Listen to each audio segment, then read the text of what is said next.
Ыйык жазуу 2000 жылдан ашуун убакыттан бери бүтүндөй адамзаттын тагдырына таасир этип келе жаткан китеп. Ыйык жазуу Кудай адамдардын жашоосун өзгөртүү үчүн колдонгон китеп. Ыйык жазуу окуганга кызыктуу китеп. Сизди ыйык жазуунун барактарына саякатка чакырабыз. Күн сайын сиз менен бирге окуп, ой жүгүртүп, ачылыштарды алуу максатында ыйык жазууга кайрылмакчыбыз. Биз менен сапарга чыгууга даярсызбы? Андай болсо, кеттик. Ыйык жазууга саякат жасайлы. Арбагыла ардактуу угармандар, амансыңарбы достор? Баарыңарга жалындуу салам айтам. Бул ыйык жазууну барактайлы уктуруусу. Микрофондо болсо мен Каныбек Маметолмун. Ооба угармандар, биз Мисирден чыгуу китебинин 4-чү бөлүмүндөбүз. Баягы эле Муса пайгамбар мындан 40 жыл мурда дүйнөдөгү баардык көйгөйдү кантип чечүүгө болоорун билген Муса пайгамбар. Эми ооба, дүйнөдөгү болбосо дагы еврей эли туш болгон кыйынчылыкты кантип чечишти билем деп эсептеген Муса пайгамбар. Айрыкча еврей элин мисирликтер кысымга алып турган учурда ал өзүн чынында ушинтип ойлогон. Ооба, ал чынында күчтүү жигит болчу.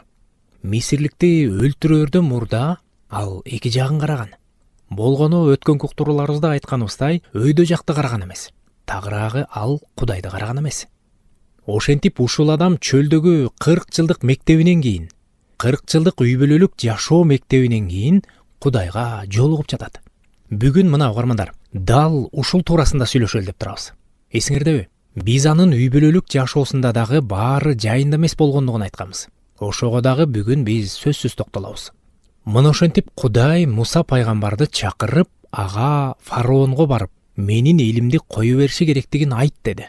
Башында 3 күнгө гана уруксат суратты. Кудайга курмандык чалып, ага табынып келүүгө гана 3 күндүк уруксат сура. Бирок ал элди кое бербейт. Ошентсе дагы бар деди. Анан эмне болду? Бир учурда баарынын таш талканын чыгарууга даяр турган баягы Муса бир кезде баарын билем, баарын түшүнөм деп эсептеген ал, балким болбой калсачы деп артка кетенчиктеп жатат.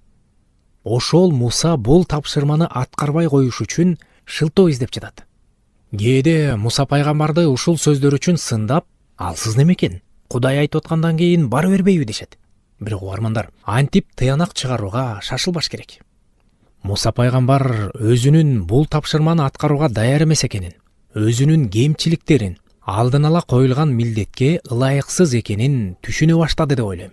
Бул чынында абдан жакшы нерсе. Бирок адам алдыга кадам таштап жатып, менин колумдан баары келет. Мен баардык жерде кыйынмын. Мага эч нерсенин кереги жок. Мага эч кандай жардамдын да кереги жок. Менде баардыгы жайында десе, көйгөй мына ошондо башталат. Анткени адам өзүнө таянып жатат. Андай адам оңой эле мүдүрүлөт. Бул жашоодо ал оңой эле жаңылат. Жогоруда айтканыбыздай, Муса пайгамбар өзүнүн бул ишке ылайыксыз экендигин түшүнүп турат. Ошол учурда Кудай аны өзүнө, Кудайга, тагыраагы жаратуучуга кайрылууга үндөдү. Көйгөй адамдын мен баардык жагынан, баардык ишке жарактуумун, эч кимди алдыма чыгарбайм деп эсептеген учурунан келип чыгат. Ошондо ал өзү менен мактанып, анан текебердикке барат. Же болбосо өзүнүн тигил же бул ишке ылайыксыз экенин түшүнүп, бирок кийинки кадамды жасабаган учурда дагы көйгөй келип чыгат. Менин алым келбейт, менин колумдан келбейт. Демек эч кандай жыйынтык чыкпайт дегенде дагы келип чыгат. Муса пайгамбар дагы ушундай абалды басып өттү. Менин колумдан келбейт. Мен бул ишке ылайыктуу эмесмин. Бирок мен аркылуу иштей турган Кудай бар. Кудай ушундай деп чечти. Ал өз ишин аткарып, өз элин, Ысрайылды алып чыгат. Ошентип угармандар, Муса пайгамбар бул жерден 3 шылтоо айтты. Биринчи экөө жеке, өзүнүн шылтоосу. Үчүнчүсү үй бүлөлүк көйгөйү. Анда эмесе келгиле, ошолорду бир аз талдап кетели. Мисирден чыгуу китеби 4-чү бөлүм 1-чи аяттан 5-чи аятка чейин окуйлу.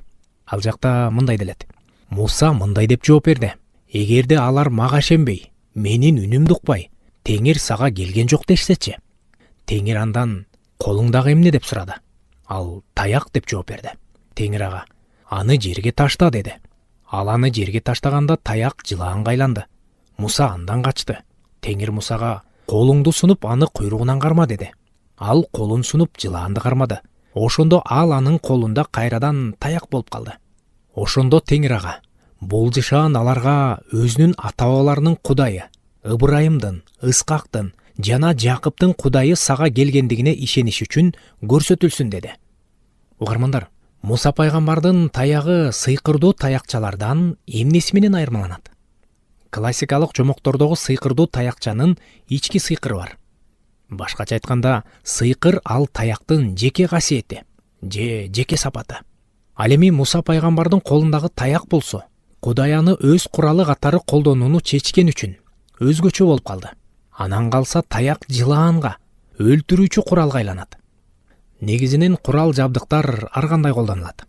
Мисалы ашканадагы меш, плита, бул дагы курал. Анын үстүнө коюп тамак бышырса да болот. Бирок анын үстүнөн мискейди же ошол бышкан тамакты күйгүзүп салса да болот. Ооба, чындыгын айтканда от дагы курал.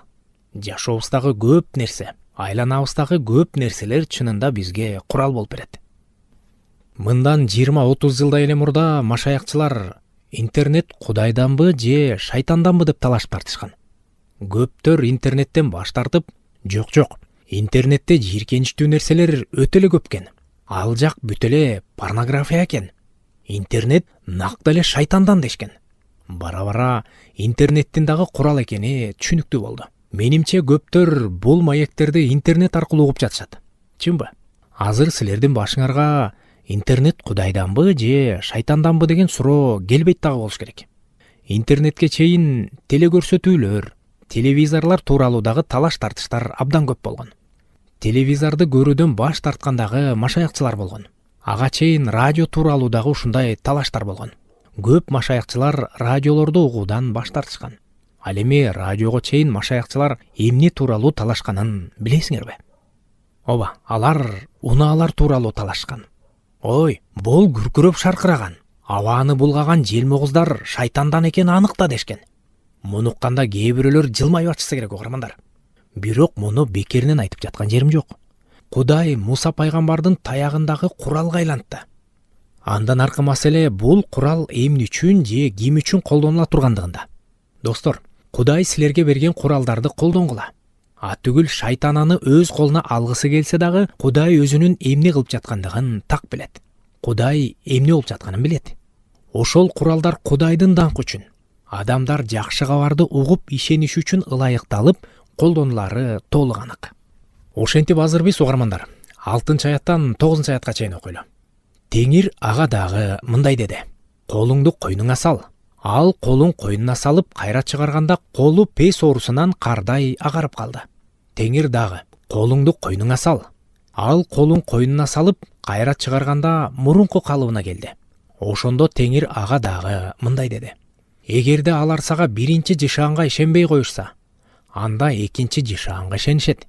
Эгерде алар бул эки жышаанга да ишенбей, сени укпай коюшса, анда дарыядан суу сузуп алып жерге төк. Жерге төгүлгөн суу канга айланат. Достор, Муса пайгамбар колун койнуна салганы эмне деген мисал? Башка котормолордо Муса Кудайдын колун жүрөк тушуна койдурганы жөнүндө, анан канга айланган суу жөнүндө айтылат. Бул аркылуу Кудай Муса пайгамбарга жүрөктүн тазалыгы маанилүү экенин көрсөтөт. Мусанын таягы анын колунда, бирок таякты күчкө ээ кылган Кудай. Бирок Муса пайгамбардын колу Кудайга арналган, берилген, таза жүрөк менен иш жүргүзүшү керек. Бул өтө маанилүү. Кудай бизге угармандар жогоруда сүйлөшкөнүбүздөй ар кандай куралдарды берет. Бул эң сонун. Бирок ошол эле учурда жүрөгүбүздүн абалы кандай? Жүрөгүбүздө пес оорусу жокпу? Жүрөктү буза турган олуттуу, жийиркеничтүү оору жокпу?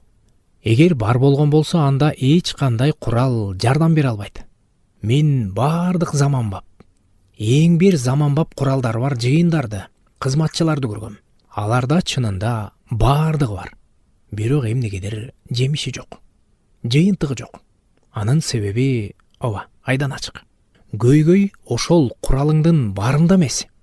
Көйгөй жүрөктө. Андан соң Муса пайгамбардан 1,5 миң жыл өткөндөн кийин, балким андан биз азыраак убакыттан кийин чындап эле өз канын адамзат үчүн төгө турган Ыйса Машаяк келет. Ал суу эмес, Ал куткаруучунун каны болмокчу. Ал эми сууга Ыйса Кудай Ата тарабынан жиберилген ыйык рухтун кызматы салыштырылат. Угармандар, байыркы келишим мына ушундай майда нерселер аркылуу, анча маанилүү эместей сезилген нерселер аркылуу жашыруун сырларды аз-маз гана ачып берип жүрүп отурат. Ал сырлар жаңы келишимде гана толугу менен ачылмакчы. Ошентип Муса пайгамбардын биринчи шылтоосу мени баары бир эч ким укпайт деген шылтоо болду. Кудай болсо, мен сага керек боло турган куралдарды берем. Бирок менин алдымда сенин жүрөгүң да таза болушу маанилүү. Мына ошондо ал сени угат деди. Эгер угушпаса, бул алардын сен эмес, мени, Кудайдын өзүн укпай жаткандыгынын белгиси деди. Андан кийин Муса пайгамбар кийинки шылтоосун айтты.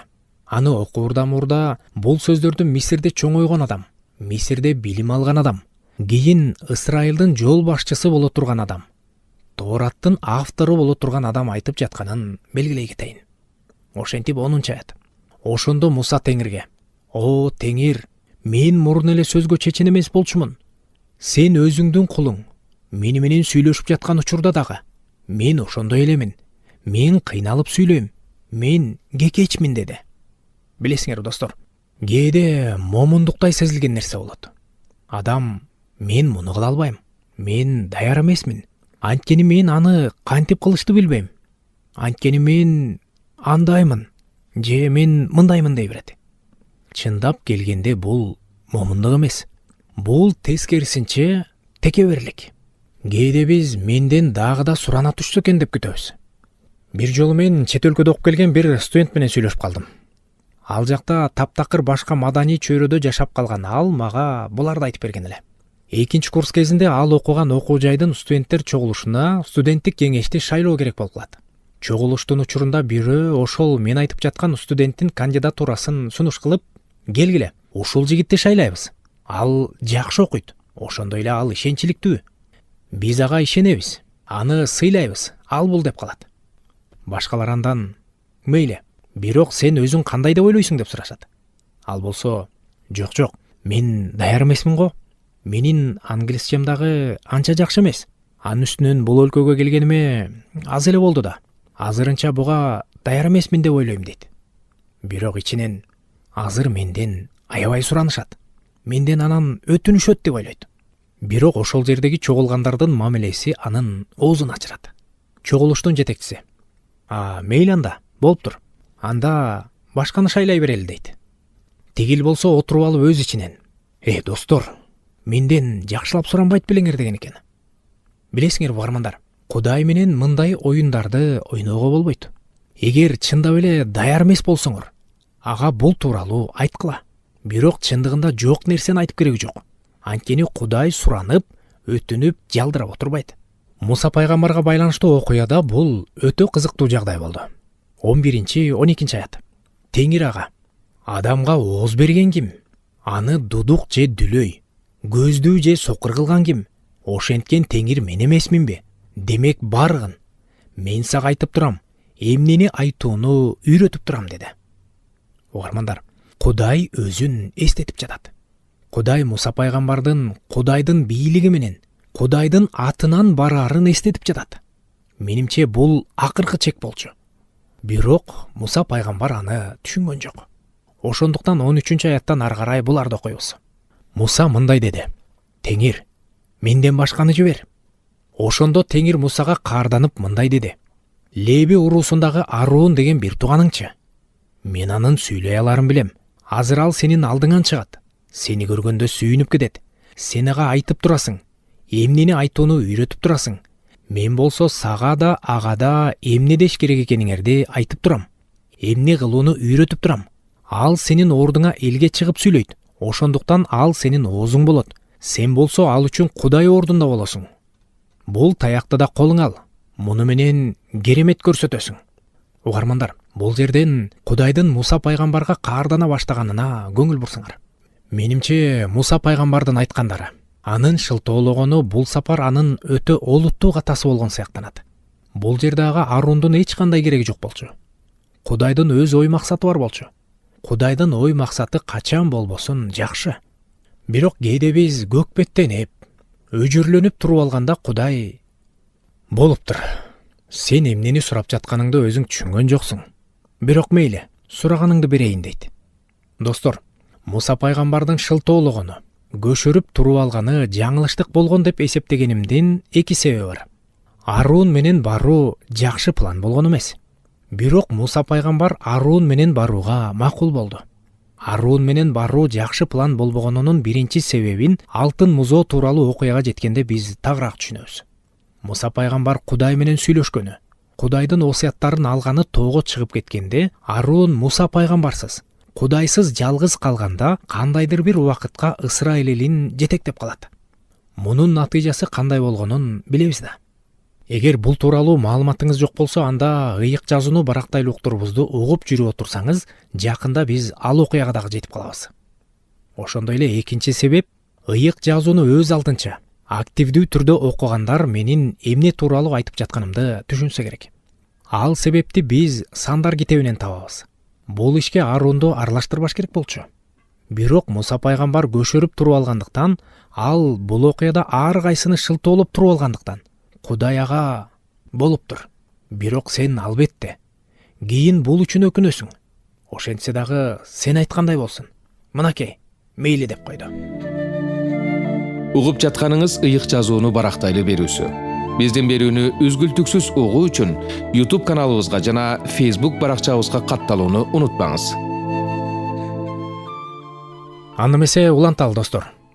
Муса пайгамбардын биринчи шылтоосу мени укпай коюшсачы деген шылтоо болду. Экинчиси мен сүйлөй албайм деген шылтоо болду. Андан ары окуп жүрүп отурсак, анын үчүнчү шылтоосун дагы көрөбүз. Азырынча 18-аяттан ары карай окуйлу. Муса ал жерден кетти. Анан ал кайнатасы Итроого келип мындай деди: Мен кетейин. Мисирдеги бир туугандарыма кайра барайын. Алар тирүү экен көрүп келейин. Итро Мусага: Тынчтык менен бара бер деди.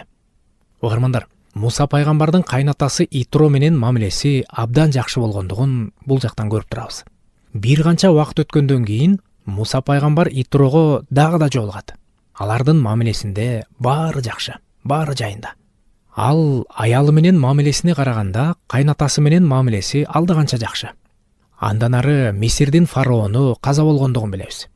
Ошондон кийин Мидиян жеринде Теңир Мусага: Жөнө, Мисирге кайра бар. Анткени сени өлтүрүүнү каалагандардын баары өлүшкөн деди. Ошондо Муса аялы менен уулдарын эшекке мингизип Мисир жерине жөнөп кетти. Муса Кудайдын таягында колун алды. Теңир Мусага мындай деди: Мисир жерине кайра барганыңда байкагын. Мен сага айткан кереметтердин баарын фараондун алдында көрсөт. Мен болсо анын жүрөгүн катуулантып коем. Ошондо ал элди кой бербейт. Ушул жерден 1 мүнөткө токтой туралы. Ушул үзүндүгө келгенде көптөр фараондун жүрөгүн ким катууланткан деп сурашат. Фараон өз жүрөгүн өзү катуулантканбы, же анын жүрөгүн Кудай катуулантканбы? Ооба, угармандар, тигиниси дагы, мунусу дагы бар. Биз кийинчерээк Мисирдеги 9 жазага дагы жетебиз. Ошондо бул тема боюнча талдаганга көбүрөөк убактыбыз болот. Мен бул суроонун жообу бар деп эсептейм. Ал жоопту ошол окуяга жеткенде сөзсүз силерге мен кененирээк айтып берем. Ошондуктан бир аз чыдап күтө тургула дейер элем. Анан аяттарды окуубузду биз уланталы. 22-23 аят. Ошондо фараонго мындай деп айт: Теңир мындай дейт: Ысрайыл менин уулум, тун уулум. Мен сага айтып жатам: Менин уулумду кое бер, ал мага ибадат кылсын. Эгерде кой бербесең, анда мен сенин уулуңду, тун уулуңду өлтүрөм. Достор, чынында эле бул ашкере каардуу чечимдей сезилет. Кое бербесең, уулуңду, тун уулуңду өлтүрөм. Бирок бул дароо ошол замат болбогонуна көңүл бурсаңар. Бул убада берилген учур менен ал аткарылганга чейин Мисир дагы 9 түрдүү жазага кабылат. Достор, 9 түрдүү жаза. Демек, фараондун ойлонуп, Кудайдын айтканын угуп, чечим чыгарганга жетишерлик убактысы болгон. Бирок ал уккан эмес. Кудай эскертип дагы, убакыт дагы берип жатат. Адамга кээде Кудай убакыт берип койсо, башында айткан эскертүүсү күчүн жоготуп койгондой сезилет. Мисалы, кимдир бирөөгө акча карыз болсок, бирок ал киши биздин көзүбүзгө көпкө көрүнбөсө, ага карыз экенибизди унутуп да калабыз. Өзү жок болсо мен эмне кылайын дегендей. Түгүл, мен эми эч кимге карыз эмесмин деген ойго дагы келип калышыбыз мүмкүн. Бирок күндөрдүн биринде биз карыз алган адам пайда болот. Ошондо конкреттүү суроого жооп беришке туура келет. Эми эмне кылабыз деген суроону чечкенге туура келет. Ал эми 24-аятта кийинки себеп, кийинки шылтоо. Бул оор окуя. Көптөр сырдуу деп атаган окуя. Мага болсо ал жөнөкөй эле окуядай сезилет. Болгону биз анын маанисин, маңызын түшүнгүбүз келбегенинен сырдуу окуя деп аташыбыз мүмкүн. Анда эмне болгон окуя экенин окуйлу. 24-25 аят.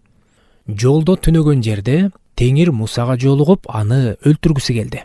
Ошондо Сипор таш бычакты алып, уулунун сүннөтүн кесип, Мусанын бут алдына таштады да, эми сен менин кан күйөөмсүң деди. Угармандар, ушуга көңүл бурсаңар. Бул өтө маанилүү. Бул ушул жердеги орчундуу нерсе. 26-27 аят. Ошондо Теңир андан кетти. Сипор ага, сүннөткө отургузуу аркылуу сен менин кан күйөөмсүң деди. Теңир Арунга чөлгө барып Мусаны тосуп ал деди. Ал жолго чыгып Кудайдын тоосунун жанынан Мусага жолугуп, аны бетинен өптү. Достор, Арундун жагдайы кандайдыр бир деңгээлде түшүнүктүү. Ага ини көптөн бери көрүшө элек болчу. Алар эми көрүшүп жатышат. Ал эми Муса менен анын аялынын ортосунда эмне болуп жатат? Келгиле, анда талдап көрөлү. Эсиңердеби? Итро Мидияндык адам болчу. Ал буткана кызматчысы болчу. Анын 7 кызы бар болчу. Анан албетте, ата катары анын милдети кыздарын күйөөгө берүү болгон. Сипор деген ат сөзмө сөз алынганда чымчык дегенди билдирет экен. Чоң канаттуу эмес, кичинекей, бир жерде тынч конуп отура албаган шок чымчык. Ошол чымчык Мусанын аялы болуп калган. Ал эми Мидияндыктарчы? Мидияндыктар жөнүндө эмне айта алабыз? Албетте, алар дагы жалгыз Кудайга ишенген монотеисттер болгон. Ал гана тургай Мидияндыктар дагы Ыбрайым пайгамбардын урпактары болгон. Угармандар, мурдагы маектерибиз, анын ичинде башталыш китеби боюнча жолугушууларыбыз канчалык эсиңерде экенин эстеп көргүлөчү. Эмесе мындай суроо: Ыбрайым пайгамбардын канча аялы болгон? 2. Эми ал бир учурда 2 аялы менен тең жашаган эмес. Бирок Сара каза болгондон кийин экинчи аял алган. Бул тууралуу башталыш китебинин 25-бөлүмүнүн 1-2 аяттарынан окуганбыз.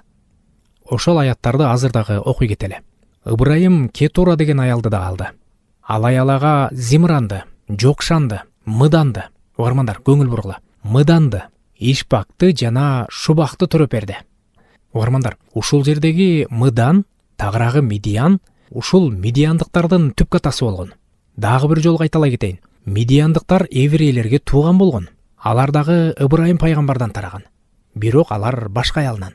Алар жакын жерде, чөлдө жашашкан. Алар дагы жалгыз Кудайга ишенишкен. Алар еврей элине айтканыбыздай жакын болгон. Бирок еврей элинин бир бөлүгү болгон эмес. Анан ошол Мидияндыктардын сүннөткө отургузуу салты болбогону көрүнүп турат.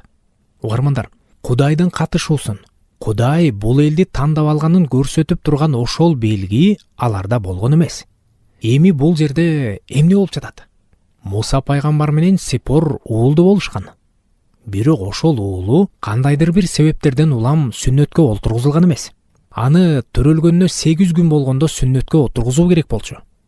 Бул жерде болуп жаткан нерселерден улам менде мындай өтө олуттуу пикир, өтө ынанымдуу пикир пайда болот. Муса пайгамбар Мисирде чоңойгон. Ал Мидияндык буткана кызматчысынын кызын алган. Анын ошол аялы Сипор сүннөткө отургузууну кандайдыр бир коркунучтуу, үрөй учурган кандуу салттай эсептесе керек. Кыскасы, ал көп нерсени билген аял. Бирок буга каршы. Кийин фараонго каршы тура алган Муса пайгамбар руханий жактан алганда, руханий мааниден алганда өз аялына каршы тура алган эмес. Так эле ушундай абалга туш болгон бир нече кызматчыларды билем. Алар муну өтө чоң үй бүлөлүк сыр катары жашырып жүрүшөт. Аялы Кудай сөзүнө байланышкан, же Кудай сөзүн иш жүзүндө колдонууга байланышкан кайсы бир нерседе күйөөсүнө макул эмес. А күйөөсү ким менен гана болбосун талашып тартышып, өз пикирин аргументтүү айтып, аларды ынандырып, кандай гана болбосун иш-аракеттерди кыла алган күйөөсү аялы менен талашып тартыша албайт. Буга анын күчү жетпейт.